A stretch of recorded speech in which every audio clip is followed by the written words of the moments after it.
我爹是浩陵王，我娘是王姬大将军。因为我额上有一朵桃花胎记，所以爹娘也叫我小妖。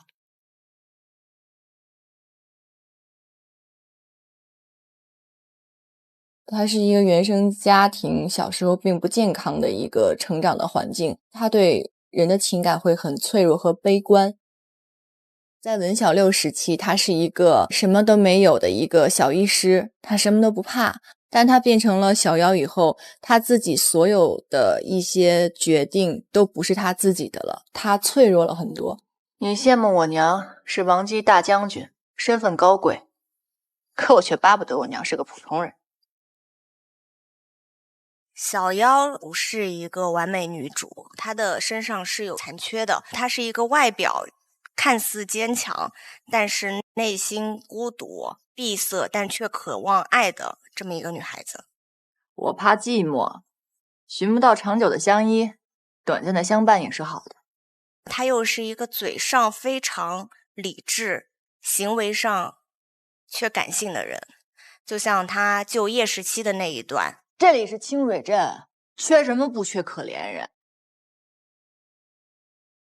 他整个的一生是从破碎到重建的一个过程。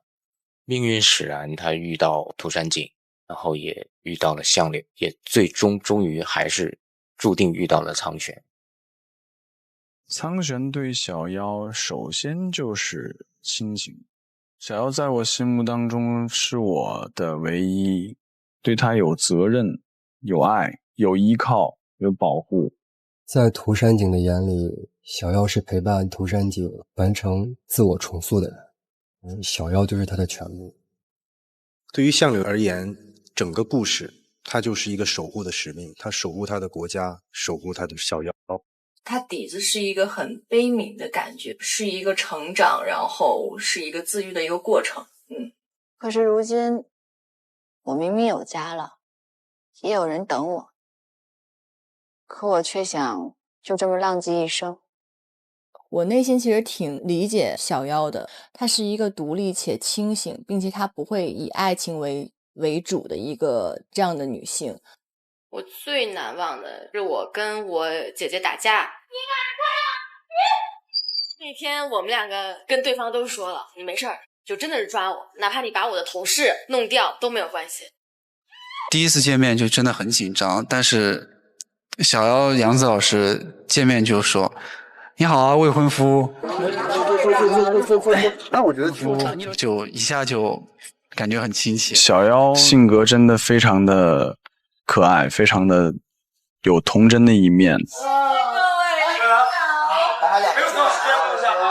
让大家很快的可以在剧组里面熟络起来。很幸运遇到你，也很幸运能够演绎你，我希望可以把你真正的带到大家的面前吧。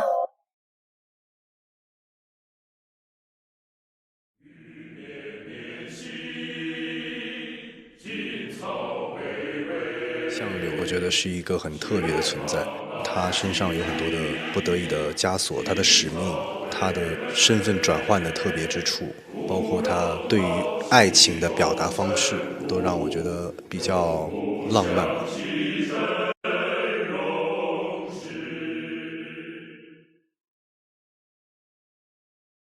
项柳身上他有一个清冷感，这种清冷感我觉得对我而言是比较难拿捏的。本来想对你好点，可是你总有办法让我想咬断你的脖子。我其实一直都在找这种清冷感，戴那个牙齿好像看似很酷很帅啊，牙齿还真的就是按照我的牙齿的模型特意定制的这么一个牙具，但是谁知道我戴上之后，因为很不习惯那么长的牙在嘴里面，所以我说话是大舌头。就是用最酷的样子说的最搞笑的话，一露完牙再说话就是那个男人。包括项柳的打戏，我自己是觉得项柳打戏一定要优雅，要有他的那种清冷感。我觉得打戏如何打出一种清冷感也是一门学问，但是呢，又不是全程贯穿下来都是这样。所以在武打动作上面自己也有参与一些设计和研究。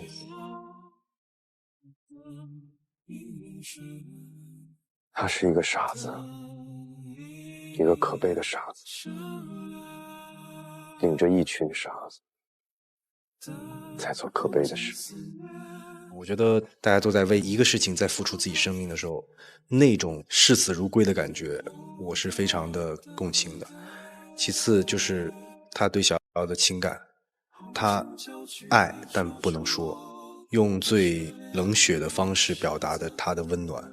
那防风背就是比较外化，比较不羁，是两个完全截然不同的外表，但是都是一个很炙热的灵魂。我觉得我们的心在一起跳。是啊，好像真的在一起跳。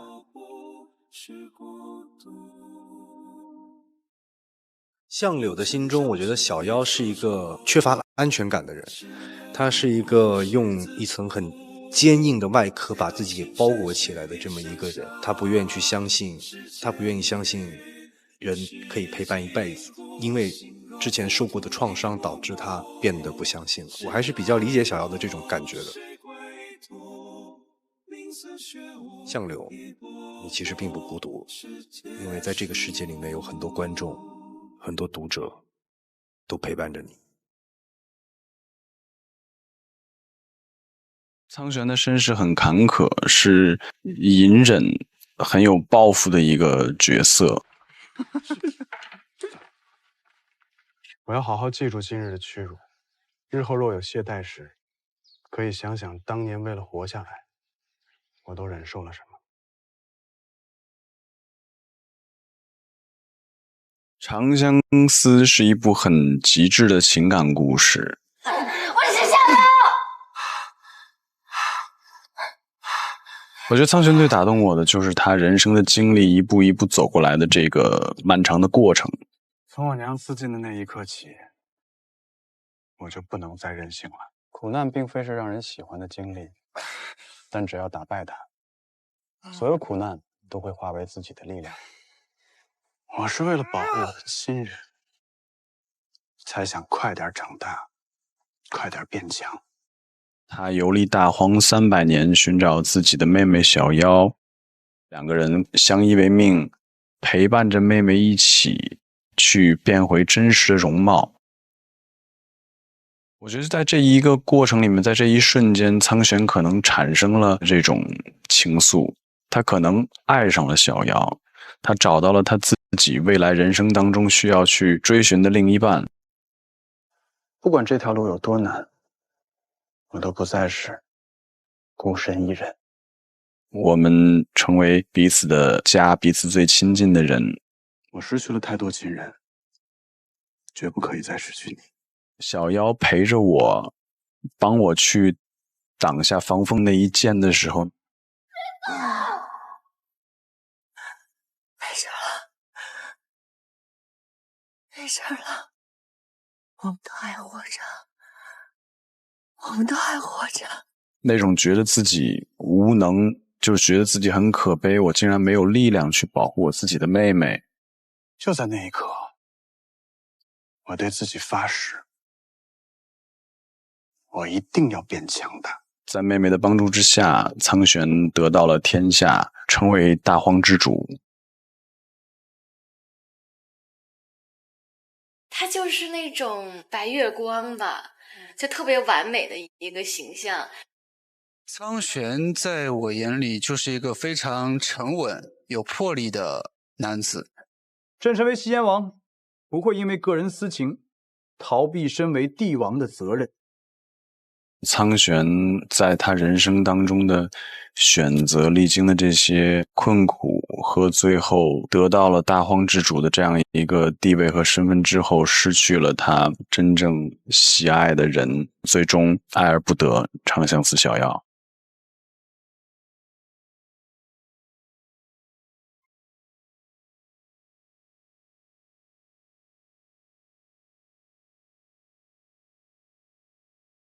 我觉得赤水风龙他就是一个意气风发，然后内心非常单纯、通透的一个孩子吧。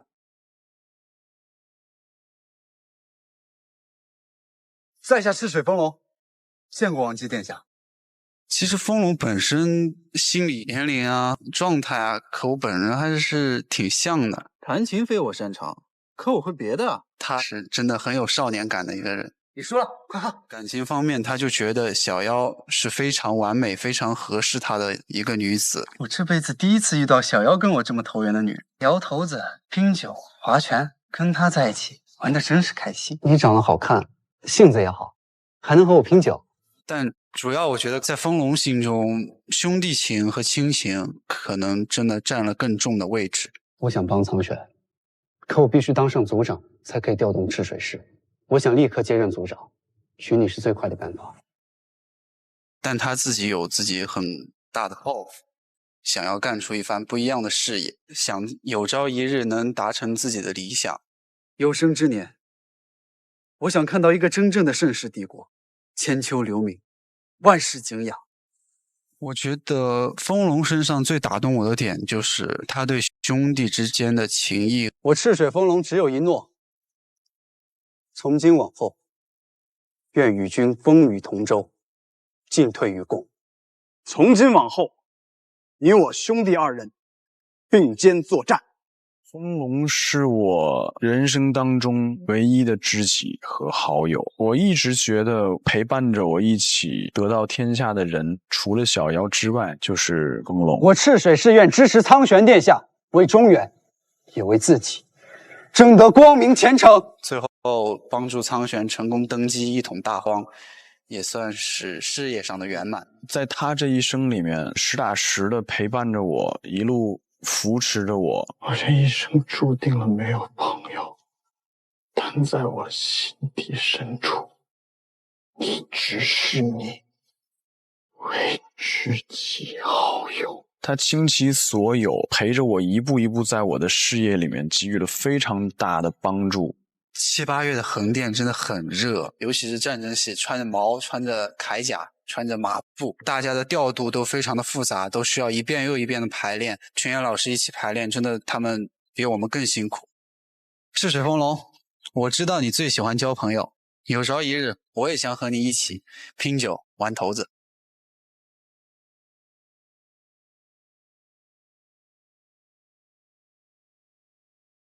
叶17很简单，你救我，我是你的仆人。涂山璟更多的是被各种关系和情感羁绊着。你要退婚，一应颜面何在？防风氏颜面何在？我们涂山氏背信弃义，颜面又何在？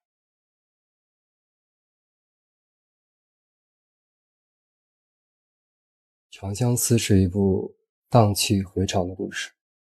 你到底是谁？什么青丘宫？脱掉尊贵的衣服，撕掉尊贵的身份，你什么都不是。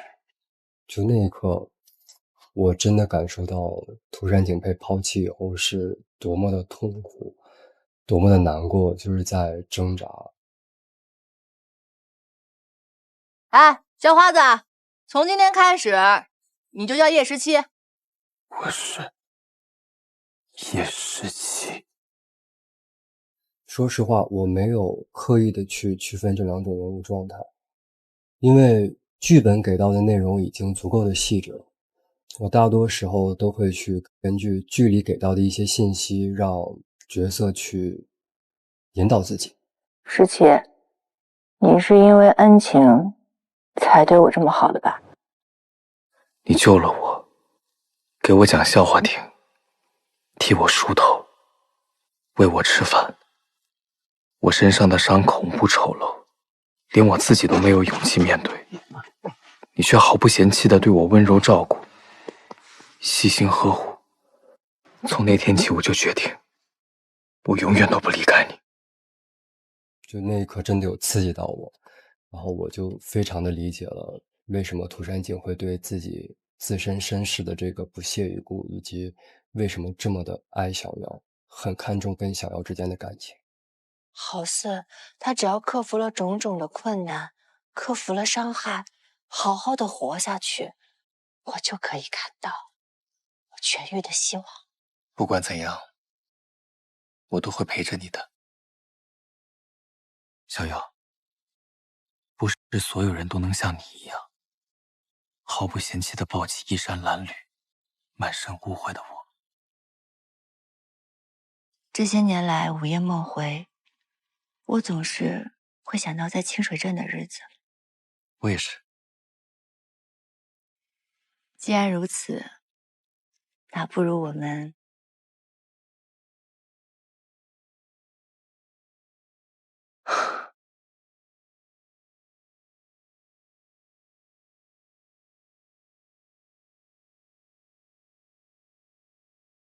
长相思就是所有人的相思。啊！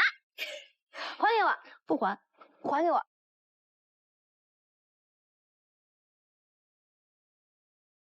你父母很疼爱你吗？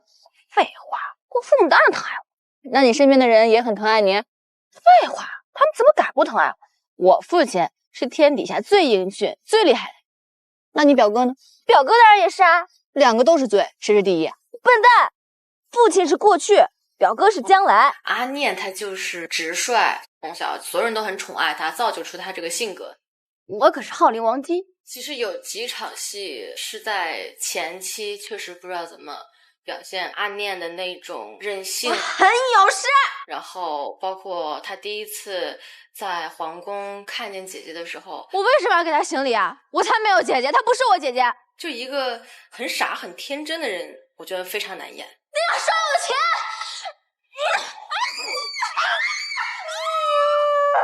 我觉得人为什么不可以掉门任性？谁说我是来玩耍的？我是来帮忙的。那养生为什么不回来养？要留在外人那里养？他有他的底线，他不是一个作恶多端然后正的那种人。其实我觉得都可以包容。哥哥，你放心，我知道这不是好令，我不会给你添麻烦的。你从来都不是哥哥的麻烦。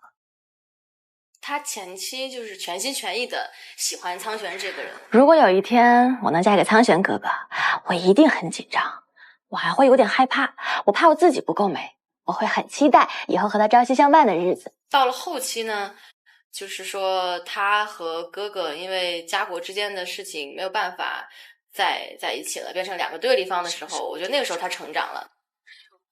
到最后他们俩再结婚的时候，可能确实是我很喜欢他，但是已经不是当初对他那种喜欢。如果要我在他和父王之间做选择，我会选择父王；如果要在浩陵百姓和他之间做选择，我会选择浩陵百姓。所以我觉得他是一个挺重感情，然后也挺明事理的这样一个人。然后他同时呢，又是一个很专一的人，我是觉得。阿念就是从两个小冤家到最后变成了姐妹情深，也是在小妖的冰冷内心里面最后认可了阿念，并且成为了他心里很重要的一个家人跟亲人。你呀，一个王姬居然被人欺负得快死掉了，真是没用啊！要我说，你以后哪里都不要去了，就留在武神山，反正这里有父王保护你，谁都不会欺负你。他虽然嘴上说这个人很讨厌他，但其实心里却是挺认可他这个姐姐的。继续傻下去吧，姐姐希望你成为全天下最幸运的姑娘。